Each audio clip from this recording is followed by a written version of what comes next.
Hi, everybody. Hi. Everybody. Welcome to the second installment of The Hatter's Looking Glass.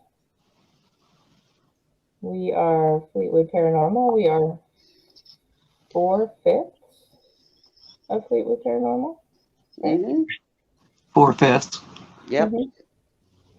Number 5 driving somewhere rapidly, racing down the highway. She's doing someone's taxes as we speak. We are missing Shirley and Spencer, but I'm Christy. I'm Denise. I'm Merlin. Timothy. That's Merlin. I'm Timothy.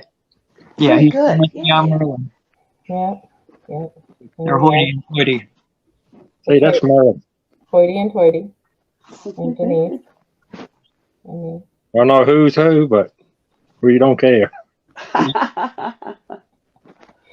So our special guest tonight is author and paranormal investigator and our friend is Hunter Skye.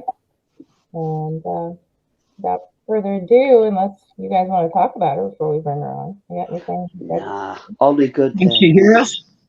I think she can, actually. Okay, well then it's probably not a good idea. Well, you got that right, Merlin. Hunter's back there going. All right. We'll talk about her after she can't hear us. For now, that's okay. Bring her on. Ready? I heard all that. Oh man! Can't get down with nothing. Are your ears like melting off the side of your head? Yes, they are. I was hoping to be a fly on the wall and find out what everybody thinks of me. Oh yes, we love you. Yeah, no worries there. Don't listen to her. Don't listen to her. When we talk about serious weird stuff, you actually understand what we're talking about, and you're just as weird as we are, which is why we love you. Oh, thank you. You know, it's actually a big comfort for me because did I meet you guys, 2 years ago, maybe? At a Paranormal at Fleetwood, something like that. But yeah, I mean, before then, you know, these weird things, I was dealing with all of these experiences at night when I was waking up from sleep. And, you know, I thought they were so crazy and I just never told anybody. And then I listened to you guys for like a couple of minutes and I was like, okay, I'm going to let them know what's going on. Let you guys know what was going on. And you're like, oh, yeah, that entity, his name is Ralph. He's an a-hole. Just ignore him. And I'm like, it's so... You know, it's so relaxing and so relieving to be able to talk to someone about these crazy experiences. I remember sitting around the fire for Spirits of Brandy Station. Yes. And sitting talking to you and me and Merlin, and Merlin starts... Who showed up? It was Melinda showed up, right? Well, no. First, it was the handsome officer, his friend, and then Melinda showed up, started whacking you in the head. That's right. She did whack me in the head because Denise was having some issues, and Melinda is very, very attached to Denise. Melinda is a spirit at the historic Fleetwood Church, for those of you who we assume knows exactly what we're talking about, but don't necessarily. Melinda Wine, she and her husband Daniel actually gave the property for the church to be built on. And she's still very much in charge. And, Denise just went bye-bye. Bye, Denise. I guess she'll be back. How? Anyway, so we've got all kinds of fun stuff to talk about tonight. Oh, she's back. Hello. Yeah. I'm sorry. That's okay. At some point, we're going to give away stuff, too.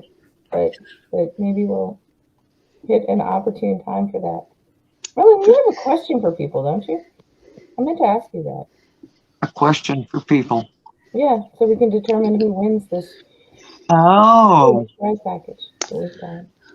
Mr. Ference Gregor on the last show had a... Hang on, we got to decide how we're going to do this now. We're a little bit... How are we going to do it? Oh, come on. Yeah. Strike that, reverse it. Reverse it. It has something to do with Ference.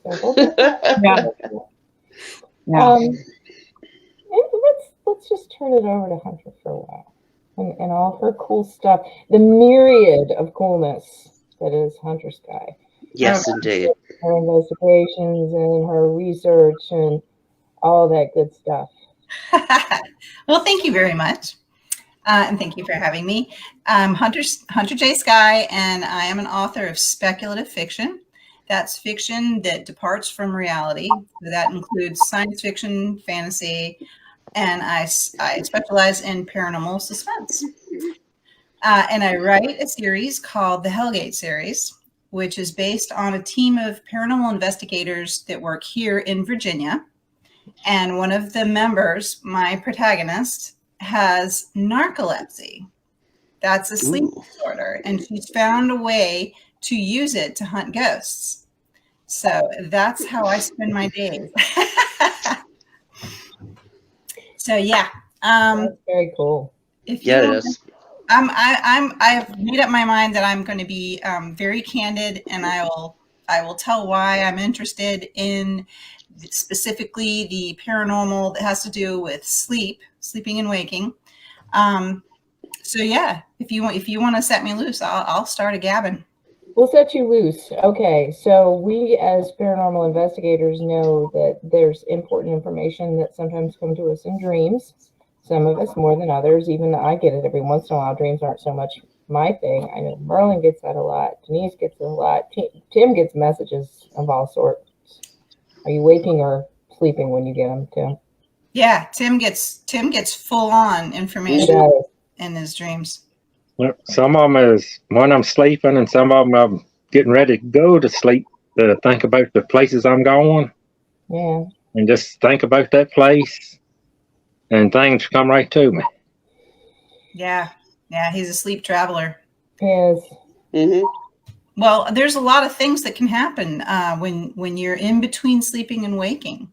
My specialty is something called parasomnic activity. So parasomnic contact specifically with entities, or this is also the time between sleeping and waking when you can actually have experiences like Timothy. You can there's astral projection, there's prophetic dreams, and there's also something called nocturnal visitors, aka the usual suspects. Mm-hmm. Mm-hmm. Yes, Yeah. I know about that. Mm-hmm. Yeah. I've got a whole talk on those guys.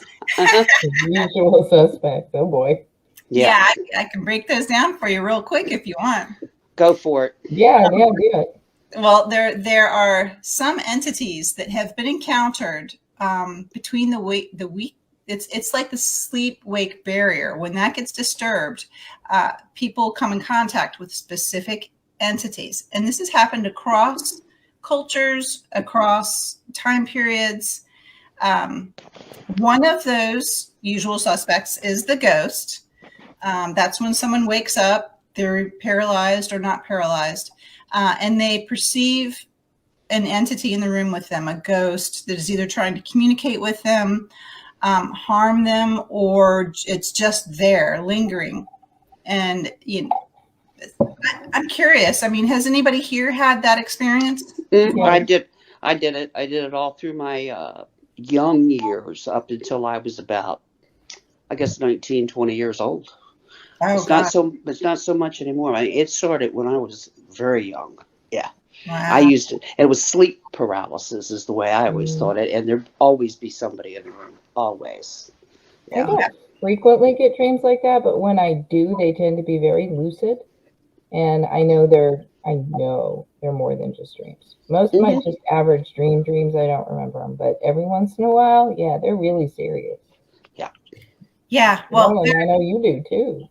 Oh gosh, yes. I've woken to have ghosts in the room with me. Sometimes the ghosts will be outside my bedroom as though they can't come into my bedroom, as though that barrier somehow stops them. And then I have ghosts sometimes appear outside of my bedroom window as if they can't even get into the house. As you know, it's like there are certain barriers that some entities can't cross. Do you have those barriers up on purpose? I didn't realize that I did. Okay. I've always felt very, at risk and, just open to the universe. But apparently I have built up some sort of wards, I guess. Yeah. Yeah, Or you it have- happens. It happens. You have a guide or a guardian. I got leaked some awards, y'all. Some of them get through. That Yeah, happens. Yeah, Yeah. we do too, actually. So that's the ghost experience. But there's the demon experience. I hope none of you have had that, but that's a Oh. very negative experience. That's, those guys are there to do harm, and it's a bad experience. But there may be people watching now that have had the demon experience. Hopefully not more than once, because that's a bad one. There's the hag experience. That happens a lot in America, but it actually is reported more in Northern Europe, in the countries in Northern Europe. Yeah. And she's reported all the way down to Brazil. But she comes along with the impression that you have a weight on your chest. And she happens during sleep paralysis specifically. Okay, that makes sense. Has anybody had the hag Yeah. experience? That makes sense. It makes sense. Yes, Yeah. it does. When I was a kid. Not since I was a child. Yeah, that one more when I was a child. Definitely. Yeah. I'm not sure I've had the demon exactly, but there was No. a time when we all were sort of having dream experiences from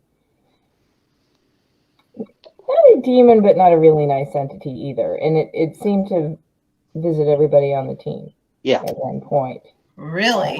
Yeah, it was kind of weird. That was a few years back. I wonder if that came from an investigation. Yeah. You think? Yeah, I think it did. I'm not going to go too far with all that, but I think No. it did. Yeah. Okay. It's all Yeah. cleared up now. No one freak out. It's all cleared up. It's all No, good. no, it's all cleared up. We're good. I mean, not all of them are bad. There are a couple of good nocturnal visitors. For instance, the loved one experience, where you wake up and your loved one who's just passed recently, within months, is there at the foot of your bed, and they're looking at you, and they're conveying a sense of peace. That's a beautiful experience, and it's one that is so widely reported that I was actually not including it on my list, because I thought, well, that's just wish fulfillment, and No. everybody's heard about it, so it's now a social archetype, and for wishful thinking and grieving. But in fact, it happened to me. I lost my best friend, and within months of her passing, she appeared to me in the exact way that everybody reports. Wow. And I was like, okay, At the foot of the bed. it's going on the list. Yeah. So again, another shared experience. Yeah, there's a really, really bad one called the alien experience. These are people will report alien abduction, all sorts of uncool things. I hope nobody has had that alien experience.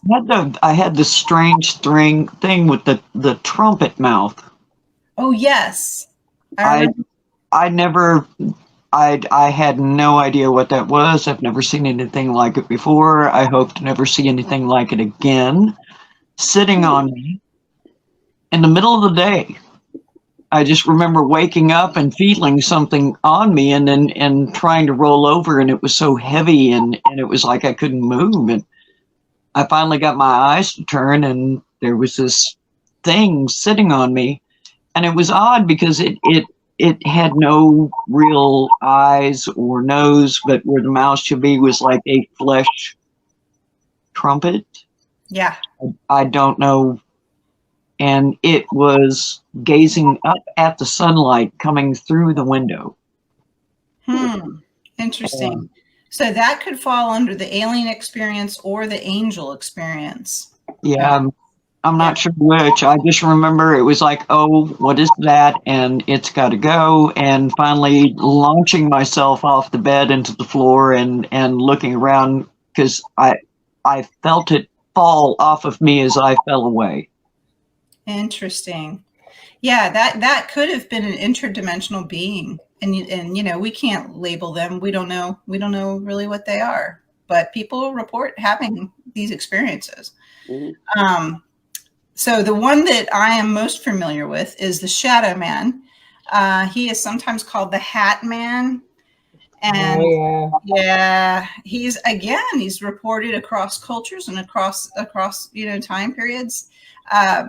And we could look at this from a psychological standpoint and say that at some point we've decided on certain archetypes to represent fear or represent, our feeling out of control, things like that.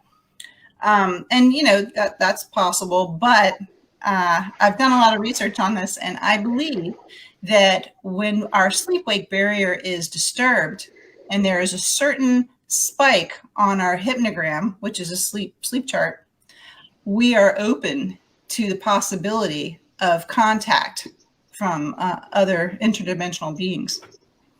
So that's that. And then there's, we talked about. Want to show your hypnogram, Hunter? Oh, sure. Yeah. Let's talk about that if you've got it. Yeah. Yeah, there we go. That's great. That's perfect. So coming up at the Psychic Fair in April at Fleetwood Church, I will be reading sleep charts because after lots of time and research, I have figured out that there is a certain spike on sleep charts that indicates that we are open to contact from these entities, good or bad. Now, I'm not showing that spike here. There are 2 spikes on this, but I was going to say, is it one I can point to? Yeah, those spikes there are not it. And I'm not revealing a chart with the spike because I want people to come to the Psychic Fair. and I will read your charts. But here's the thing. For anybody who's planning to head to Fleetwood in April, if you have an Apple iWatch or a Fitbit, or if you have a good relationship with your sleep doctor, you can get your sleep chart. It's fairly easy. You just have to remember to sleep with your watch on for a night or 2, maybe 3, and then you can have your sleep chart sent to your phone. And then all you have to do is hand me your phone and I can look for the spike and see if you've got it. It's really interesting. Cool. It's not a guarantee that paranormal activity is happening to you while you're asleep, but I can tell you whether you're susceptible or not. Okay. Yeah. You will get much. Okay, so Hunter is also going to be one of our speakers. You want to give us a brief overview of what you're going to be talking about at the fair? Oh gosh, yeah. If I'm going to be unleashed on the topic of parasomnic contact, yeah, we're going to be talking a lot about sleep charts and what to look for. And I'm hoping to share a little bit of why I'm interested in this area of research. There's been a lot that's come together in my life that is put me on this track. So yeah, I'm going to talk about that. I'm going to talk about nocturnal visitors, and it's going to be a lot of fun. That's cool. So along those lines, we, like I posted, show up, get stuff, because we're going to be giving away things. Now, Hunter, is, like we said, is going to be at the Psychic Fair Brandy Station, which is the 29th and 30th of April, 2023. So we thought that we would get somebody to answer a question of Merlin's design. And whoever answers it, okay, I hate to do it first because it depends on the speed of people's internet connections, but I don't know how else to do it. So whoever answers it, we get a timestamp on when you give us comments, and it's going to have to be the first one that comes in on the comments. And I apologize if you have a slower internet connection and maybe you just came in later. I don't know what else to do about that. But here is the deal. You will get 2 general admission tickets to the Psychic Fair Brandy Station that are good on both Saturday and Sunday. So you can come both or either day, just to the general admission part, which means not the Seers and Oracles Gala Saturday night. But you can come to that, but that's a separate ticket. But we're going to give you 2 tickets to that, as well as, Hunter, you want to tell them your part of it? Yes, you'll get a copy of my first book in the Hellgate series, A Glimmer of Ghosts. And I've just decided I'm going to include book 2 as well, A Shiver of Shadows. So yeah, you'll get 2 books for free signed by me, and I will read your chart if you bring it. Ooh, it's So a you have to actually come to the Psychic Fair of Brandy Station. You'll get 2 free general admission tickets. You will get 2 books. You'll get to see Hunter and the lady from the Monroe Institute, who's one of our speakers as well, and all of our wonderful vendors. Please do come. Fairy Garden this year. Dress up. Okay, so Merlin. Yes. Ooh, I didn't mean to remove you. That was the wrong button I just hit. I meant to remove this. Who'd you remove? Ah, What's our question? what's happening? All right. Last week, or the first installment of this, Mr. Parent Gregor. I remembered his name. I didn't call him Fenric. You did well. Yeah. Had an extremely cool thing in Yes, his he does. office that he pulled out and he showed to all of us, and we went, ooh, I want to touch it. Yeah, you did. So we Yeah, are under the touch I, really parents. I still want to touch it. Cool But thing. what was it? What What is did it? you have? Think. What is it? All right, so you know what it is the parents had in his office that we all oohed and awed over and wanted to touch. Put it in the comments on the live stream on the Fleetwood Paranormal page. All right, Shannon or Karen, let's see what you can do here. Yeah, let's see what we got on here. I think Shannon's got it. She does. Shannon. And so does Karen. And then Karen, sorry. Shannon beat you to it. All right, it's Shannon. Shannon's like, I'm getting them books. They're happening. Yeah. Damn it. They are good, Shannon. You will very, very much enjoy them. All right, Shannon, just because you're one of my dear friends and I can screw with you, what kind of a bear? Oh, Well, she got the bear part. She knows what it is. She says I will share. was a big bear. What kind of a bear? Yeah, she Was got it it. a dancing bear? No, she got it. She got it? Wow. Yeah. Did she? No, wait a minute. Dale got it. Dale got it. Yeah, Dale got it. Okay. Remember, I can't read, so I'm looking Misty here. Connor. Dale got it. Hello, darling. How are you? Did you say Dale got the specific taxonomic category? Yes, she got it. All right. Well, then I gotta have a copy of the Glimmer of Ghosts for Dale too.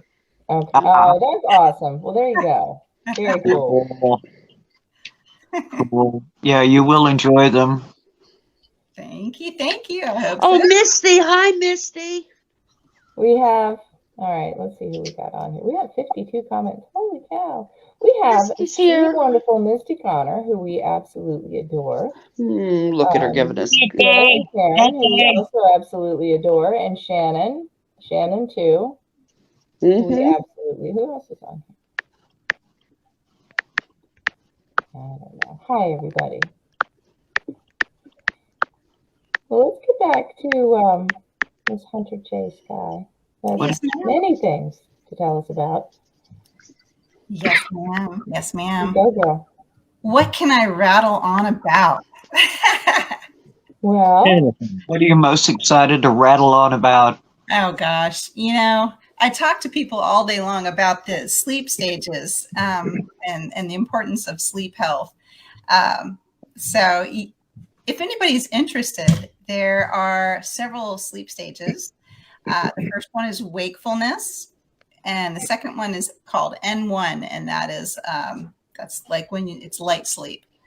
In N2, things can start to get a little strange. There are a couple of features of N2, the second stage of sleep, that sleep doctors can't explain. There's something called sleep spindles, which is actually a very brief bit of the sleep architecture where the brain is completely coherent, even though you are asleep. Did you say spindle? Yeah, it's called a sleep spindle. It's Interesting. Okay. it's like a little thing on your little G thing, but it's Little like thing on my little thing. what's that? What little G thing? It's giving you a hard time. Little thing on the little thing that goes, and it does this. The thing on the thing, and it does a thing. Yeah, a sleep spindle, and it's a brief moment of coherence when you are completely asleep, and the doctors can't they can't explain it. So it's interesting. I'm still looking into that. Would that be the stage of sleep when you're laying there and you're going to sleep and you feel yourself fall asleep and suddenly you're like jerk awake? The jerking awake. The jerking awake is so super interesting. Yes. That's actually coming from the hindbrain. It's a primordial thing where it's left over, believe it or not. This is not my idea. This is actually someone else's research, that it is coming from when we used to sleep in trees. And Okay. this was a thing that kept us from falling out of the tree when we were asleep. Oh, that makes sense. That's what it feels like. Yes. Isn't that crazy? Yes, we have all kinds of vestigial things like that going on in our brain. Yeah. Okay, the older I get, the more I just nod off. Okay, sad but true. Old lady nods off in her chair. And when you're nodding, you can find yourself kind of going, and it's the same sort of thing, like boom. And it must be just like falling out of the damn tree. That makes perfect sense. Yeah. I throw myself out of bed with the jerk. It's just, and then I really do fall. Yeah, that's a primordial you trying to keep you from getting harmed from falling out of the tree. Good thing. I must have fallen out of the tree a lot.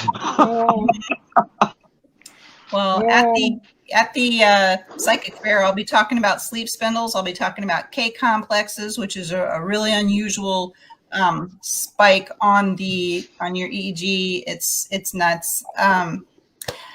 Stage 3. Did we talk about? So we talked about wakeful 1, 2, and 3. Okay, stage 3 is my favorite. This is deep sleep. Some people call it delta sleep, because this is when our brains get into delta waves. So super important to our health, because this is when we repair tissue. This is when we bolster our immune system. If we're sick, if we're injured, delta sleep is incredibly important. Now, as we age, we have less and less delta sleep, unfortunately. This is why it takes us much longer to heal as we get older. But, and then the last stage, which is the big, wonderful stage, which is REM, the rapid eye movement. All the other stages are non-REM. This is the only time when our brains are super duper busy.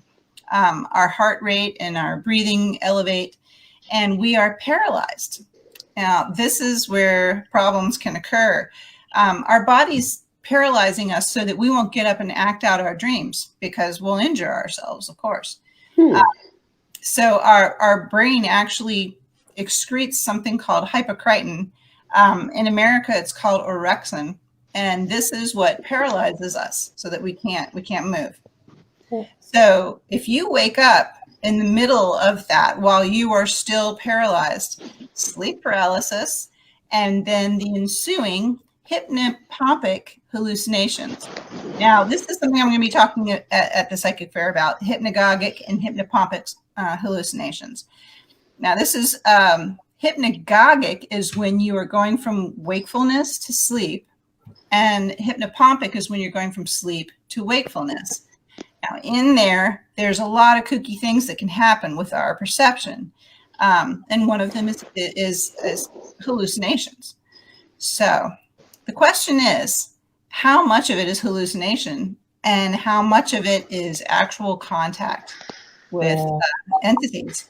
And I've combed through this, and I think that there are certain times when we are susceptible. Our brain is susceptible. We're passing. It's a very brief amount of time, but it's when we're passing from one stage of sleep to another stage. I'm not going to say which stages, but when we're passing from one stage to another, when we are an open door, this is when things like astral projection happen. This is also when things like prophetic dreaming happens. So if you're dreaming about something and then it comes true the next day, prophetic dreaming. Mm-hmm. And also contact with interdimensional beings. Well, Misty listen. Misty has a question. She says, coming back into your body after your astral project, you also shake. Do you know how to tell the difference between coming back to your body and the falling out of the tree feeling? Interesting, because they both have to do with hypocretin, or at least the shaking does. That is you reclaiming control over your muscles. When we are paralyzed, we have no control. It's called muscle tone. We have no muscle tone. But when we suddenly come out of it, if somebody wakes us up suddenly, we have to shake sometimes a little bit because we're fighting the hypocretin and we're kicking it out of our system so that we can have control over our muscles again. That is funny. I recognize the shaking thing. I've had that happen before. You go, oh, yeah, it's weird. So it's not natural to wake up and instantly be in control? I mean, sometimes it's a smooth transition, but sometimes it's just not. It just depends on how much hypocretin has been, saturating your system while you're asleep. Because I'm famous for just sitting up. Even if it's been an operation or I'm taking a nap or I just woke up in the morning. Like over the weekend, I woke you up, right? And you said you sat up and you said something before you were fully awake. So we had already talked, but you didn't think you were fully awake yet. Yeah, I don't remember that. I know that I'm very famous for just springing up, but I know when I've had dream walks, that's kind of what I call them.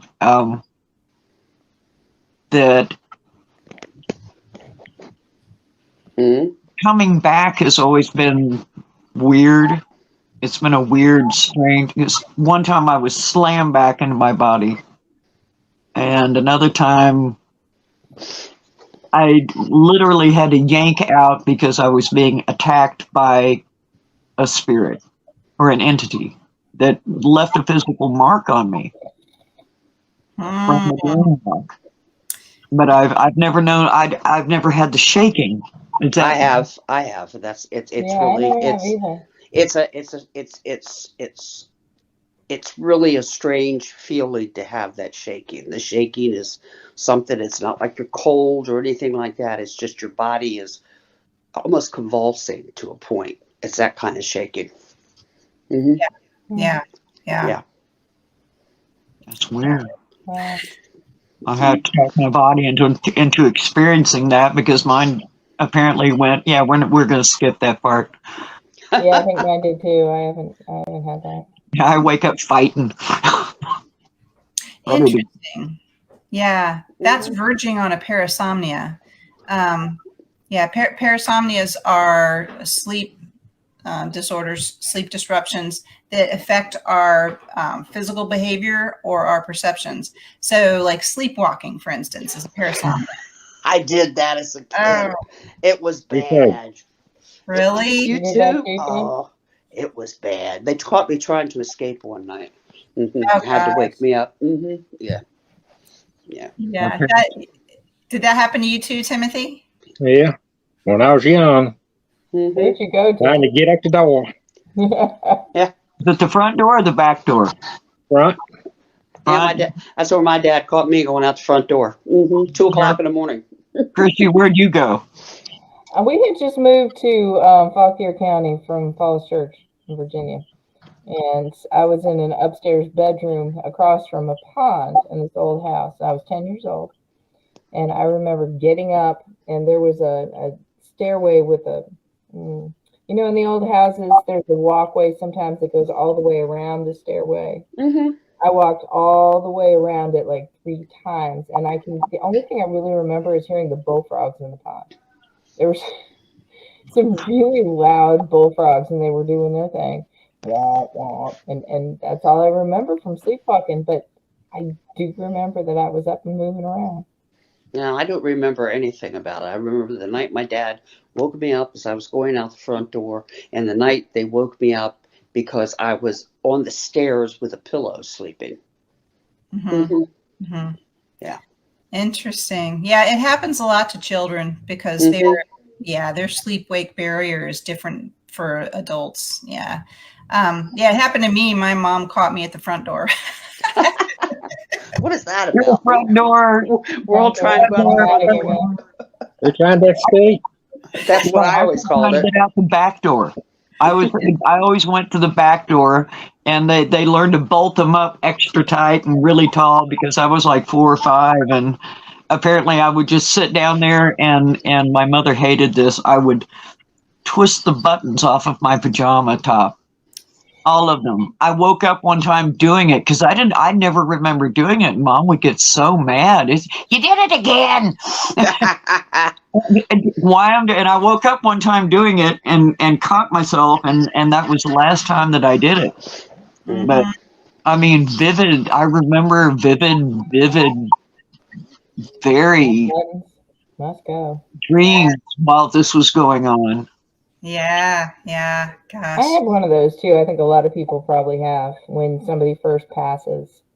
My dad was known for making giant picnic tables. They were like 12 feet long. He would use 2x12s. They were huge. Once they were put in place, nobody ever moved them because they were too big. So a few days after he passed, I had a very vivid dream of sitting on one of his picnic tables with him. And he hadn't made one in years and years and years, but we were just clear as day sitting on one. And now I wish I had a pencil and paper next to me when I woke up, because it was one of those things where you would have had to transcribe it immediately, like is so often the case with dreams. And anything that comes to you in an altered state of consciousness of any kind. And I didn't. It was very clear what he said to me when I first woke up, and it's gone now. But it was incredibly clear. And I know a lot of people have that. They do. Loved one. Yeah. I mean, people share these experiences, and that's how we know that something's going on. Mm-hmm. There's more to the reality than we understand. By far. Mm-hmm.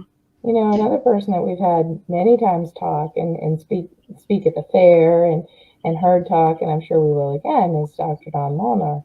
And Doc does a lot of studying on near-death experiences, shared deathbed experiences. Again, things that have been happening to humans for thousands of years. There's a lot of documented evidence. They are still documenting evidence on it. It's one of those things that it's magic until we figure it out, and then it becomes science. Yeah. And what amazes me is how many people don't believe in all of this. Oh, no. And it always amazes me when I look at them and I go, no, this really happened. I mean, it happened and it's real. And they look at you like you're crazy. And I actually feel sorry for them that they've never experienced some of this stuff. Because, you know what I'm saying? You understand that? Yeah. Feeling sorry for them? Yeah. Because they're not open to whatever. I mean, my kids think I'm crazy, but that's, beside the point. And of course, my daughter that I'm here with tonight, she has that, but she don't talk about it. It's so funny because, I never talked about it when I was a kid. It was my great-grandmother that brought it to my attention. And when I would say something to my mother, she'd tell me I was crazy. And my father would just look at me and shake his head and go, yep, you're right. Because it was his grandmother that used to tell me all that stuff. Yeah. So, but people don't believe. And I don't get that. Well, It's, you we know, sort of jokingly call ourselves geriatric paranormal, but come on, you guys are just babies. Shut up, all of you. well, Shirley Ann's Babies. a baby. She's a mere 50, but all the rest of us. The beauty of that, though, is I think the older we get, the more willing we are to put ourselves out there to go, you know what? This is our experience. This is the way it is. Mm-hmm. Don't really care if you think I'm crazy because, you We know, are. I'm secure in the Well, fact we that I are. know what's going on. So But we are crazy. cool thing. You know, arthritis. I'm and, happy. I'm a you happy, know. crazy woman. I am too. They don't like it. Oh well, go someplace else. Yeah. That's my Exactly. attitude. Oh, But I think this is it's good for all the people that listen and go, you know, like you were saying, Hunter, at the beginning, when you find somebody that doesn't think you're crazy, that knows exactly what you're talking about and goes, yep, that Mhm. can mean a lot to people. Mhm. Yeah, So, we can all help each other too. And yeah. it reaffirms me that I'm not really well. I am crazy, but that I'm not really crazy. I don't imagine this stuff. Do you know what I'm saying? I'm not on a bad acid trip, as the kids would Right. say. It's something that's been happening to me since I was a little girl, and it's just the way it is. And other people that don't experience it, oh well, it's their loss. It's Yeah. the way I see it. I mean, yeah, it's their loss. Because once you acknowledge and you're brave enough to put yourself out there and say, okay, there's a lot more than meets the eye. It's not necessarily the fantasy world. It's not necessarily the provable world. But once you acknowledge it and Hmm. say, you know, it's out there and you talk to other people and you've seen and experienced a lot of the same things that they have, Hmm. it's fun. I mean, what else can you say? It's really just, it's fun. It's exciting. You know, there's a lot more to life than the mundane grocery shopping, going to work, all that stuff that we do every day. You know, maybe there's a higher meaning, maybe there's not, but why not? Why not look into it and we meet people like we have right here and we're talking to each other. We've all had these extraordinary experiences. Yeah. And may I add that there's also a lot of quiet science out there that backs up some of these things. Hmm. Yeah. You have to look for it. Yeah. And there are scientists and doctors and researchers out there who stumble upon some information and literally don't know what to do with it. You know, when I've spoken to sleep doctors about these particular entities and how they're continually reported, they don't know what to say. You know, they kind of leave it alone because they don't know what to say. You brought No. up the pattern that you found in the spikes on your hypnograms, and they don't know what to say to that either. Mm-mm. Yeah. No, they don't know what to say to that. They don't know what to say about sleep spindles, and they definitely don't know what to say about K complexes. There's a lot. There's just a lot that we don't know about our brains, about our bodies, and about reality. How it all Sure comes do. together. Hmm. There is a That's lot we don't know, and I'm a great. You know, it's so obvious that the things are labeled magic until they're figured out, and then they're science. That's it. hmm. Simple as that. When we, you know, we go on investigations and we have all these little blinky light things that indicate when spirits are around or whatnot, and especially the Fleetwood Church, we've got one spirit who's like, witchcraft. We don't want any part of that. All the blinky lights.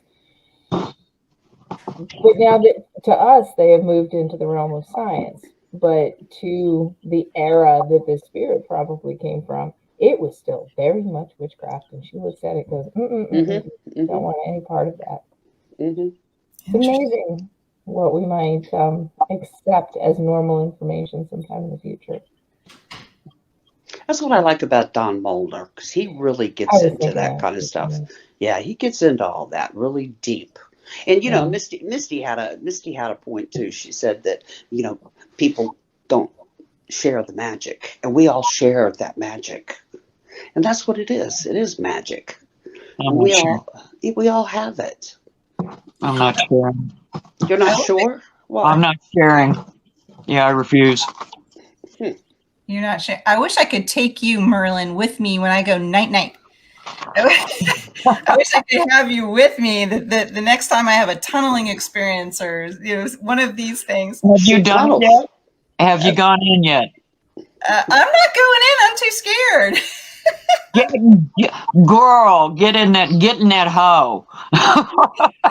Can we Come tell with me. people what you're Hunter, talking about, Merle? Hunter, I don't go in the tunnel either. Okay.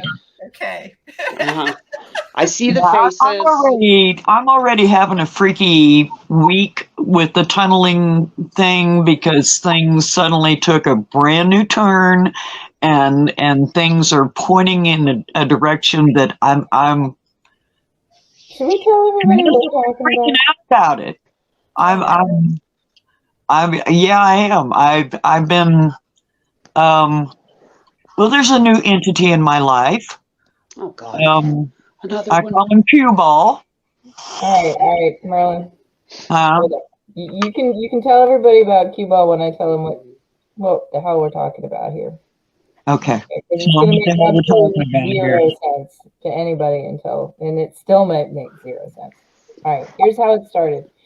When I was a little kid, I was an insomniac, okay? And I would spend a lot of time lying in bed because my mom told me to, looking at the insides of my eyelids.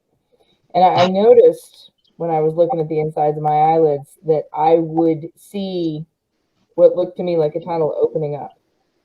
It would just open up in front of me. And if I looked at it long enough, what I could see at the end looked like stars and planets. So eventually I decided, okay, well, that's interesting. We're going to look in there a little bit closer, and I would go into it. Not very far when I was a little kid. So then I got older, became kind of an insomniac again, started looking at the insides of my eyelids, and there it was again. It just kind of appeared. I hadn't for years and years. Oh, that's interesting. I kind of forgot about this. This is cool. And I got to know Merlin. I said, if anybody in the world knows what it is I'm seeing, it's probably Merlin. So I brought it up to her. Said, if you close your eyes, seeing yada yada. And she's like, oh yeah, I've seen that too. So we got into that discussion and decided we had seen very much the same sort of things, which maybe we'll expound on a bit. And then when we met up with Hunter, and we had this discussion with Denise too, and Denise has also had the same experience as we decided Hunter has as well when we talked to her at events that we were all at together. So going from there, when you are sort of half asleep and you see something open up in front of you, now Merlin and I see it It differently. might be far away, a little dot, far away. Looks like a little hole in here. It's like, yeah, it does. It starts. I tend to expand it, but it does start as a tiny little hole in the air. See, I see faces. They don't see faces. We see eyeballs. I see faces. I see faces out here. I don't need to go in the tunnel to find them. I never thought about that. And I won't go in the tunnel. Eyeballs. Will not go in the tunnel. It's like a roller coaster ride. It's fun, and you don't know what's going to happen. But the faces actually go around inside this spiral thing. Yes. Interesting. Yeah, it's different. It's really different. And you try to recognize them. And sometimes you think you know who it is, but they're just faces and they flash at you and they go around in the spiral. It's different. But I won't go down that hole. Well, everybody seems to have a different tunnel. I always wondered, is it the creative mind of the person that is experiencing the tunnel? Is it the, what part of you is deciding what you can see? So, I mean, I got to the point I was playing around with it to see if I could slow it down, reverse the spin, change the environment, make it look like something else. And if you work at it long enough, you can actually do that. But the majority of the time, if it's like Christie's kind of looks like the Doctor Who time tunnel. Swirls and clouds. Denise, what do yours look like? Mine's like the, what is it, the Outer Limits or Twilight Zone, where that cone thing goes around and Okay, around. is yours Yes. squirrely or more geometric shapes? Yeah. I told you I'm crazy, so what do you want? Wow. Mine is a very extreme geometric. It's like looking inside of an extremely complex kaleidoscope, but without the color and no light. It's the pieces are black, but the outlines, the lining of it is a bright, glowing. Sometimes it's different colors, the glow, where the lines are made up of, but most of the time it's a really complicated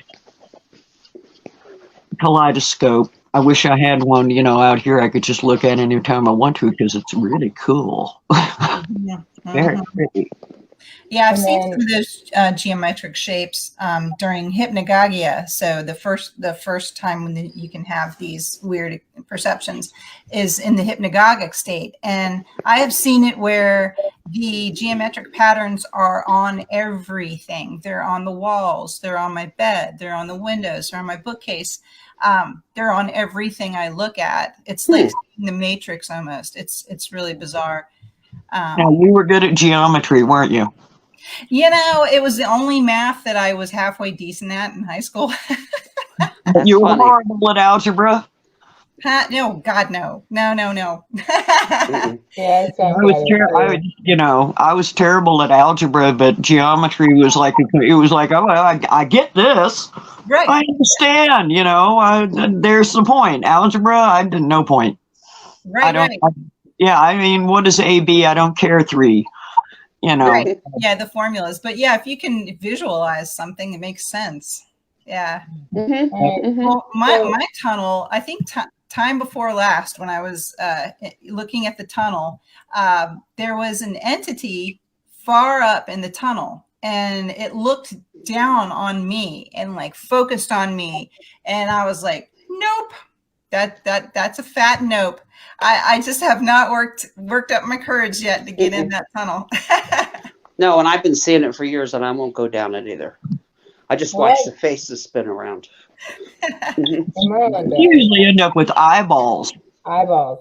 There's an It's eye. not- Sometimes you'll go to a tunnel and there will be an eye, and it just kind of regards you. It's like you're trying to get past this thing. You can see the tunnel behind it. It's like, I want to go in there. Can you move, please? Yeah, And it's like, eyeball. no, not this one. Go over there.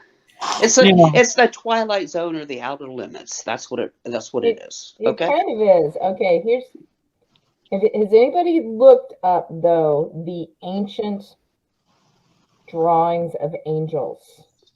Angels, like biblical angels. Yeah. Well, way before the Bible, there was the Zoroastrian. There's the whole Zoroastrian angels.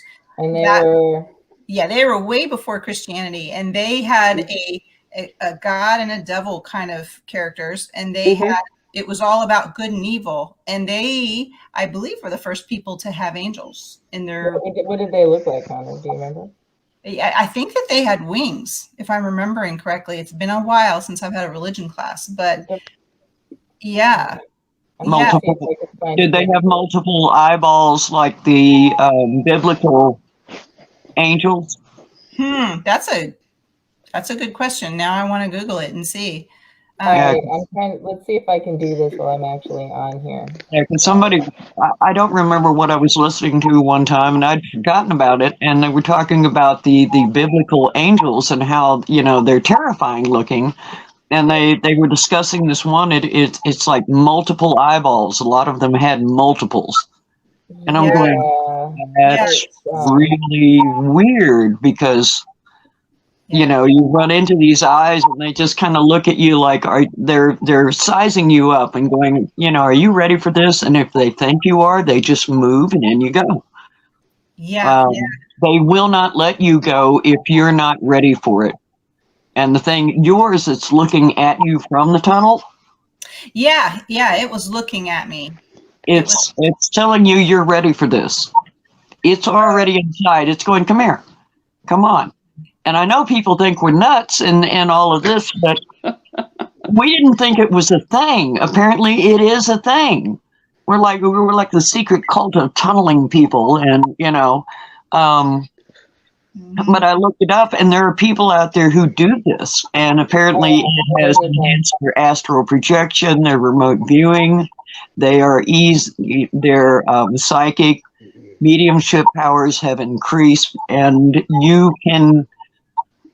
There's no end to what you can do with this thing. I mean, tunneling. That's the best word for it. I don't even. Oh. It's like a biblical angel picture. It's a bunch of freaking eyeballs. Yeah, it is, isn't it? We didn't really pay much attention to this fact until we both had done some tunneling and come across eyeballs. And then Merlin pops up one day when we're talking live and goes, "Look at the pictures of the original biblical angels." And I had known at some point in my life that they were eyeballs. But I didn't put two and two together. Yeah. And we've seen the same freaking eyeball on the same night. There was the cat lizard thing eyeball that we both saw. He was lovely. Pretty colors. Very attractive. Freaky. Rather freaky. Yeah, we're gonna get you in that hole. Hunter, you're going in that hole. You have to drag me in there, girl. Yeah. I'll push you, and the eyeball will grab you and go, "Come on, girl." It's fun though. You get to the end. Think of it like, bobsledding, but you don't have to worry about wrecking on anything. You can't hit the walls. You can't, or anything. Well, I think I've never been very comfortable with the astral projection thing. It has not happened a lot to me, maybe a little bit when I was younger. But yeah, sort of hesitant about that. The remote viewing, I have gone with that a few times, even though I've seen some unfortunate things. I'm more comfortable with remote viewing. Yeah, you got to work hard to get me out of my chair. I'd like to learn more about that remote viewing. I really would. That's fascinating. It sure is. That's the specialty of the Monroe Institute. So when Nancy, that's right. McLaughlin Walker, right? Walter. Nancy Walter McLaughlin. Was it Nancy? Walter, I think. I'm lucky I remember it's Nancy. Yeah, me too. She's bringing some kind of a machine she's going to stick Merlin's head into. Yeah, she's going to put Somebody dang. Anyway. Yeah. It was me. Yeah, I'm dying to stick my skull in something and see what the hell's wrong with me. I might be able to tell you that. I know I'm completely crackers, but aside from that, what's going on in there? I've always wanted to know that. What part of my brain is being activated when I see these spirits? Because apparently I'm not seeing them like everybody else does. So, I mean, what's the difference? You see weird stuff. You do see weird stuff sometimes, yes. I do see weird stuff. Yeah, but I mean, I'm not seeing them like other people see them. I'm seeing more of an energetic makeup than I am like a ghostly see-through figure standing there. I mean, I've seen the completely solid ones, but these guys are fuzzy and TV static ghost. I don't know what else. What's being activated in there? Yeah, well, there is some sort of test. I can't remember if it's a PET scan or there's some sort of scan that you can do, and it will show where your brain is lighting up. They'll show colors and lights for the part of your brain that's active. So yeah, I think we all want to see in Merlin's pink and squishy brain. You got it. We do. Yeah. I think it might be scary. It's probably green and purple and blue and moldy by now. The cheese is old and moldy, whereas the bathroom. But oh my God.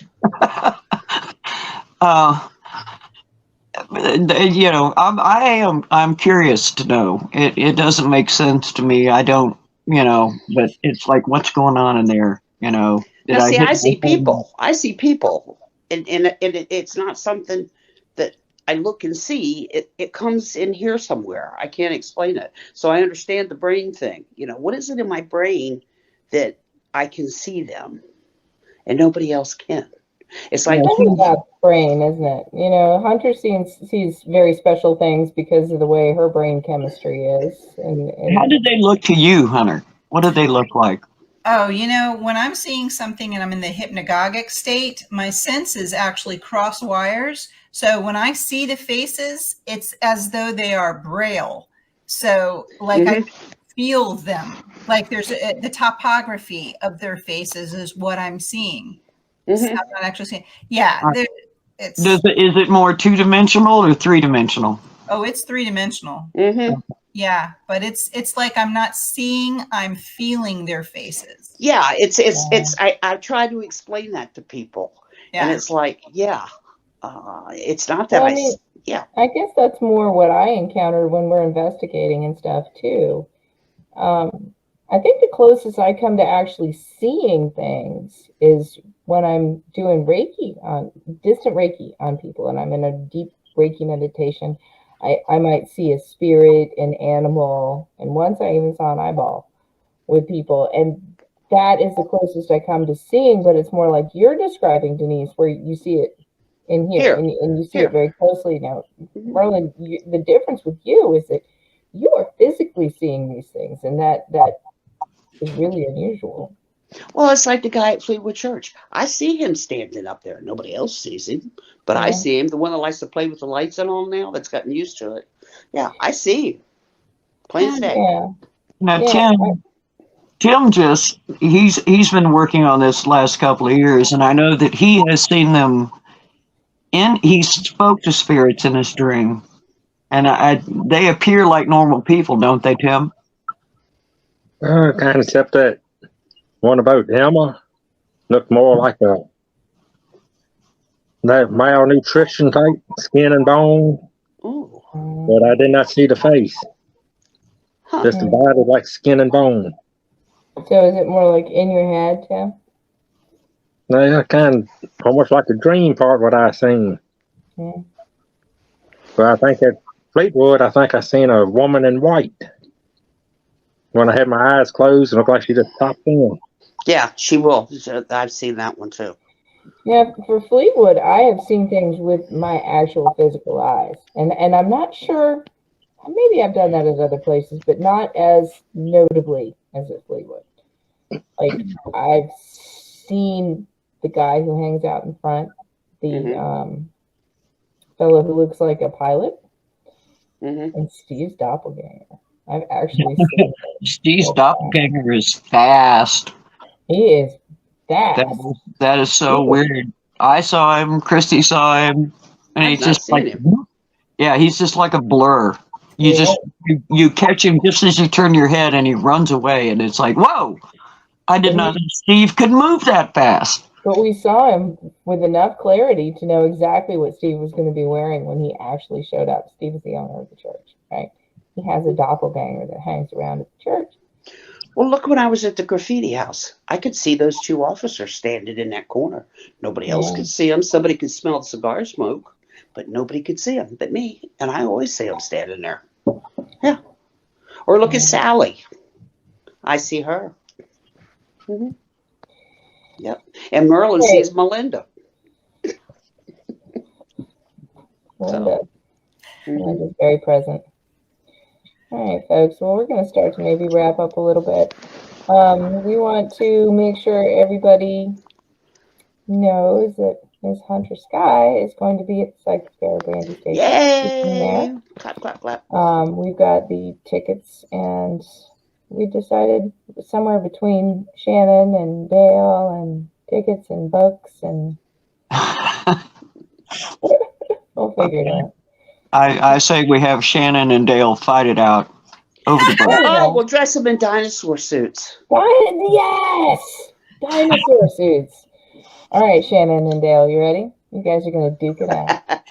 In dinosaur suits. I have pool noodles. With pool noodles. Or should we do dinosaur, T-Rex sumo wrestling? Oh, God, let's see what they said. Hold on.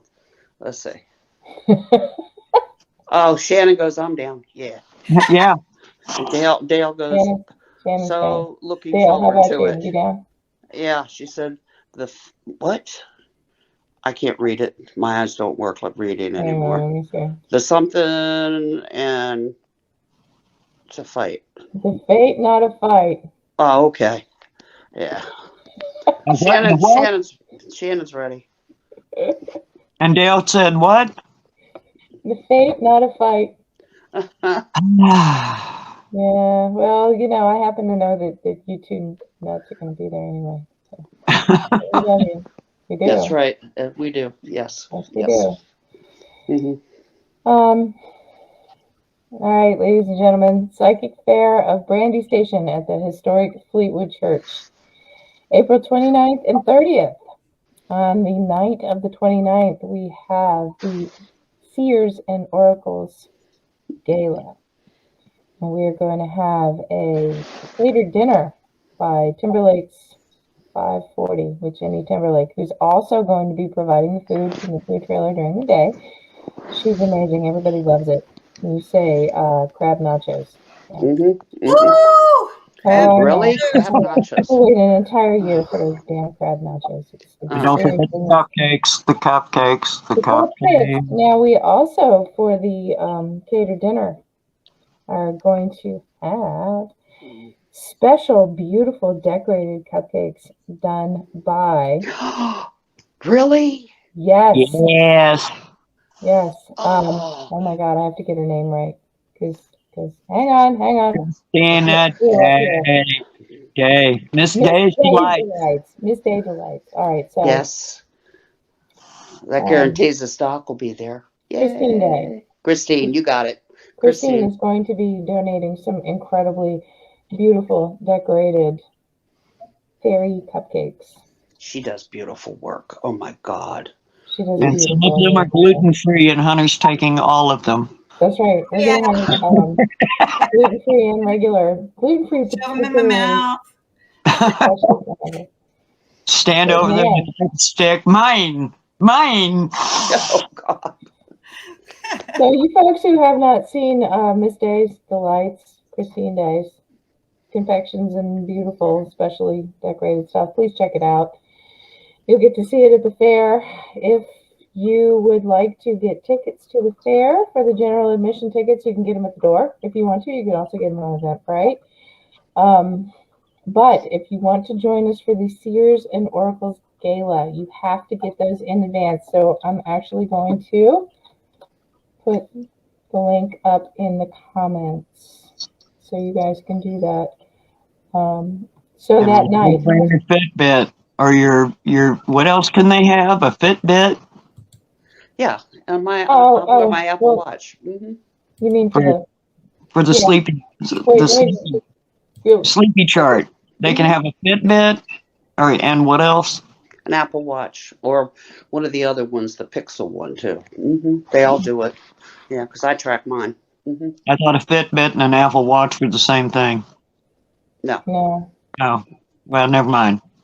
All right, let me just before we get too far from it. For the fair, we've got the catered dinner. We're going to have a drum circle, and then we're going to have a psychic extravaganza that's somewhat like a gallery reading, but not exactly. It's our own version. So I am about to put the link in the comments where you can get your tickets to that because it is separately ticketed. Okay. Sorry. That it? As we're waiting with bated breath for her to stick a link up. I know. Do you have any new books coming out? Link. What? Do you have any new books coming out? Oh yeah, well I've got a Kindle Vella that's going to be releasing in April, so next month. It's not in the Hellgate series; it's in another series that has to do with the Fae. So, yeah, so that falls under fairy punk, actually. There we go. Yeah.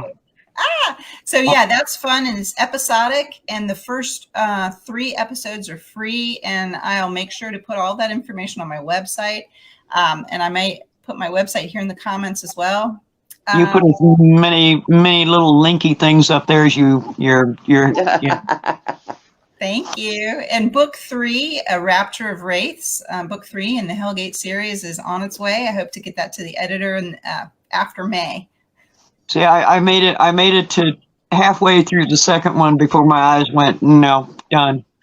Yeah, you can't take that anymore. Dang it. So, I'll read the rest to you.